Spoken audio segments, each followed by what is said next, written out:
মেয়াদ উত্তীর্ণ হওয়া স্যালাইন রোগীকে দেওয়া হলো মেদিনীপুর হাসপাতালে। সংকটাপন্ন রোগীকে দ্রুত ভর্তি করা হলো আইসিইউতে। 2025 সালের 8ই জানুয়ারি মেদিনীপুর হাসপাতালে মেয়াদ উত্তীর্ণ স্যালাইন ব্যবহার করা বা নিষিদ্ধ স্যালাইন ব্যবহার করার ফলে রোগীর মৃত্যু হয়ে যাওয়ার ঘটনা এবং অনেকেই আশঙ্কাজনক পরিস্থিতি তৈরি হয়েছিল। এই ঘটনা রাজ্যব্যাপী জানে। সেই ঘটনায় 11 জন চিকিৎসককে সাসপেন্ড করা হয়েছিল। রাজ্য জুড়ে আলোড়ন পড়েছিল ভুল চিকিৎসায় রোগী মৃত্যুর ঘটনায়। তবে তার জের এখনও কাটেনি মেদিনীপুর মেডিকেল কলেজ হাসপাতালে। ফের সেই হাসপাতালে আরও এক রোগী নিয়ে মেয়াদ উত্তীর্ণ স্যালাইন দেওয়া হলো। তারপরই রোগীর শরীরের অবস্থা অবনতি ঘটতেই দ্রুত সেই রোগীকে রেফার করে ভর্তি করা হলো আইসিইউতে। ঘটনার কথা স্বীকার করলেন হাসপাতাল সুপার ইন্দ্রনীল সেন। তবে তিনি জানান, রোগীর অবস্থা স্থিতিশীল, কোনো কারণে হয়তো এটি হয়েছে, প্রয়োজনীয় সমস্ত রকম ব্যবস্থা নেওয়া হচ্ছে। বিজেপি স্বাস্থ্য সেলের দাবি, এই ঘটনায় আমাদের সরকারের দোষ দেওয়া যাবে না। তৃণমূল আমলের ঠিকাদার এই ঔষধ সরবরাহ করেছিল, তার বিরুদ্ধে লাইসেন্স বাতিল করে কড়া ব্যবস্থার আর্জি রাখছি আমরা। তবে এই ঘটনায় বিভিন্ন জায়গায় অভিযোগ জানানো হচ্ছে বলে রোগীর পরিবারের পক্ষ থেকে জানানো হয়েছে। জানা গেছে, মেদিনীপুর শহরের করাতিপাড়া এলাকায় বৃদ্ধা মানসী দে, 60 বছর বয়সী ওই বৃদ্ধা মহিলার হৃদ সমস্যা ও কিডনির সমস্যা ছিল। সম্প্রতি শারীরিক অসুস্থতার কারণে মেদিনীপুর মেডিকেল কলেজ হাসপাতালে ভর্তি করা হয়েছিল। তাকে জেনারেল ওয়ার্ডে রেখে চিকিৎসা শুরু হয়েছিল। বুধবার হাসপাতালের পক্ষ থেকে একটি স্যালাইন দেওয়া হয় ওই মহিলাকে।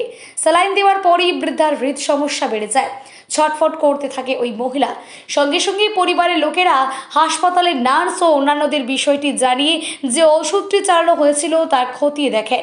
সেখানে ধরা পড়ে যে স্যালাইনটি তাকে দেওয়া হয়েছিল, সেই স্যালাইনটি এক্সপায়ার হয়েছে 2026 সালের মার্চ মাসে। তখনই চোখ কপালে উঠে যায় সকলের। তড়িঘড়ি চিকিৎসকেরা নিজেদের বাঁচাতে ব্যবস্থা নেওয়া শুরু করে। রোগীর অবস্থা সংকটের দিকে যাচ্ছে বুঝতে পেরে দ্রুত তাকে আইসিইউর দিকে নিয়ে যাওয়া হয়।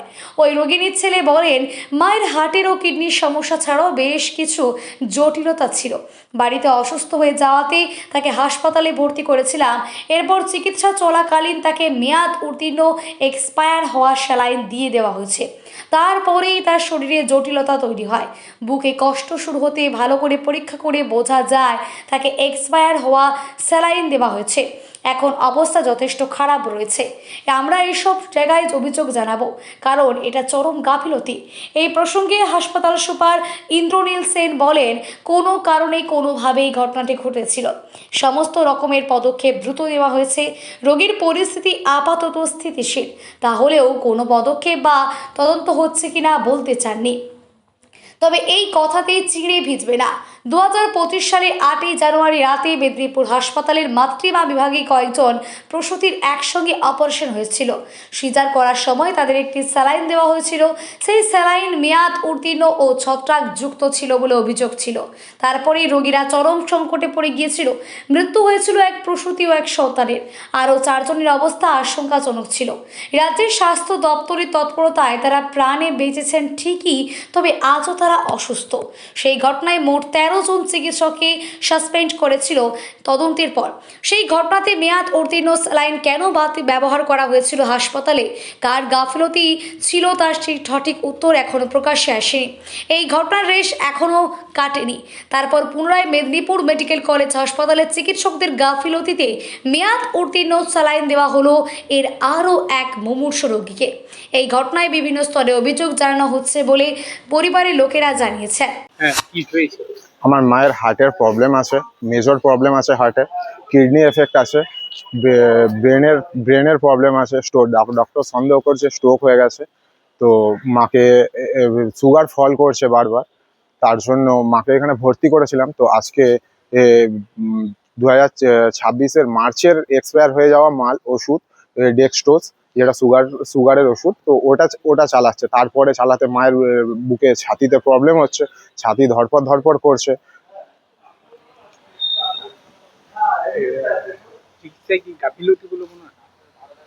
গাফিলতি না হলে কি এইসব জিনিস কোনোদিনও মেদিনীপুর মেডিকেল কলেজে হতে পারে? আপনি অভিযোগ করবেন? হ্যাঁ, নিশ্চয়ই করবো, অভিযোগ তো আমি করবো। কি হতেই পারে, সেটা তো মানে যতক্ষণ না ডক্টর দেখছেন, তা আমি বলাতে যাচ্ছেন না যে কিসের থেকে হয়েছে, যতক্ষণ না এক্সামিনেশন হচ্ছে। অসুবিধা এখন ছাতি ধড়পড় করছে। কি ভুল স্যালাইন দেওয়ার জন্য কি এইটা হচ্ছে? হতেও পারে।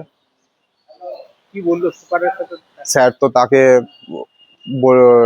করলো, মানে ওই ওয়ার্ড থেকে অন্য ওয়ার্ডে রিপ্লেস করার জন্য বললো, সব স্টক মেনটেন করার জন্য বললো। আমার বাড়ি মেদিনীপুর, বিদ্যাসাগর পল্লী। কবে ভর্তি করেছে? 5 তারিখ, ফিমেল ওয়ার্ডে, নতুন বিল্ডিং এর। এটা কবে দিয়েছে স্যালাইনটা? কবে দিয়েছে? আজকেই সকাল থেকে চলছে, অনেকগুলোই চলেছে, কিন্তু আমার মাথা ঠিক নেই। মায়ের এতটাই বাড়াবাড়ি, এতটাই অবস্থা খারাপ মায়ের, তার জন্য আমার মাথা ঠিক নেই। মাকে আমি বাইরে নিয়ে যাওয়ার জন্য চেষ্টা চালাচ্ছিলাম, আমি খেয়ালও করিনি এখনো অবধি। কিন্তু এই লাস্ট বোতলটা যখন বলছে যে আমার ছাতি কেমন করছে, তখন আমি দেখতেই ছাতি ধড়পড় করছে, ছাতি জ্বালা করছে, তখন আমি ওষুধের এক্সপায়ারি দেখতেই তখন দেখছি যে এরকম এক্সপায়ারি মাল চলছে। আপনি অভিযোগ করবেন তো থানাতে? সব জায়গায় অভিযোগ করবো, শুধু থানাতে কেন, সবার কাছেই অভিযোগ আপনার নাম? করবো। আমার নাম বিশ্বজিৎ দে। আর মায়ের নাম? মায়ের নাম মানসী দে। এবার শোনা যাক এই প্রসঙ্গে হাসপাতাল সুপার ইন্দ্রনীল সেন কি জানিয়েছেন। হ্যাঁ, এটা ভুল স্যালাইন দিয়েছে। না না, ভুল ঠিক তার প্রশ্ন নয়। পেশেন্ট স্টেবল আছে। একটা ইঞ্জেকশন মানে কোথাও একটা ওই ঘষাপথ পড়ে তো হাসপাতালে, প্রত্যেকটা যে মেডিসিনস গুলো যখন স্টক করা থাকে, কোনোভাবে হয়তো একটা দেওয়ার সঙ্গে সঙ্গেই ডিটেক্টেড হয়েছে। দেওয়ার ঠিক নয়, মানে চালানোর সঙ্গে সঙ্গে তো পেশেন্ট স্টেবল আছে, কোনো প্রবলেম নেই। এই মুহূর্তে কোনো প্রবলেম নেই। শি ইজ আন্ডার মানে স্ট্রিক্ট অবজারভেশন। আমরা একদম ক্রিটিক্যাল কেয়ার, এমনি ওনার গতকালই ক্রিটিক্যাল কেয়ারে অ্যাডভাইস করা ছিল। যে কোনো কারণে পেশেন্ট পার্টি কালকে ক্রিটিক্যাল কেয়ারে ওনারা নিয়ে যাননি পেশেন্টকে, এমনি পেশেন্ট স্টেবল আছে। নতুন সরকারের আমলে প্রথম এই বিড়ম্বনার জন্য অবশ্য পুরনো তৃণমূল সরকারকেই দায়ী করেছেন বর্তমানে এই হাসপাতালের স্বাস্থ্য সেলের তথা বিজেপির নেতৃত্বরা। বিজেপির পক্ষ থেকে তথা বিজেপির স্বাস্থ্য সেলের পক্ষ থেকে পবিত্র সাহু বলেন, এটা তৃণমূল সরকারকেই দায়ী করব। সেই সময়ের নির্বাচিত করা ওষুধ সরবরাহকারী ঠিকাদার তিনি এটি পরিকল্পিতভাবে করেছেন। তার সময়ে সরবরাহ করা ওষুধ দিয়েই এই কাণ্ড ঘটেছে।